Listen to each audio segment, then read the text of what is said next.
خیبر پختونخوا کے 12ویں اسمبلی میں 67 نئے چہرے پہلے بار منتخب ہو کر قومی اسمبلی پہنچے ہیں۔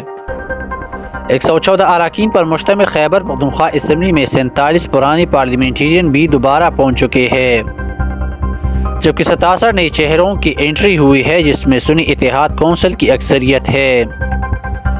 جماعت علماء اسلام، مسلم لیگ نون اور پیپلز پارٹی سے بھی نئے چہرے کامیاب ہوئی ہے، جبکہ خیبر پختونخوا کی نئی اسمبلی نئی اور پرانے چہروں پر مشتمل ہے۔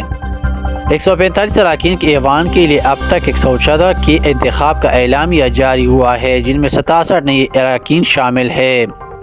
پہلی بار قانون سازی اسمبلی میں پہنچنے والے اراکین میں سب سے زیادہ تعداد پشاور سے 11 جبکہ 12 اضلاع سے بھی منتخب تمام اراکین اسمبلی پہلی بار ایوان تک پہنچ چکے ہیں۔ 114 ایم پی ایز میں 27 دوسرے بار اور 17 تیسرے بار منتخب ہوئی ہے۔ پی کے 45 ایبٹ آباد سے مشتاق غنی اور پی کے 65 چارسدہ سے سنی اتحاد کونسل کے فضل شکور خان چوتھے دفعہ پارلیمان میں آنے کا اعزاز حاصل کر لیا ہے۔ پی کے 102 بڑوں سے جے یو آئی کے اکرم خان دورانی کی سینئر ترین پارلیمنٹیرین بن گئے ہیں، جو چھٹے بار ایوان میں قدم رکھیں گے۔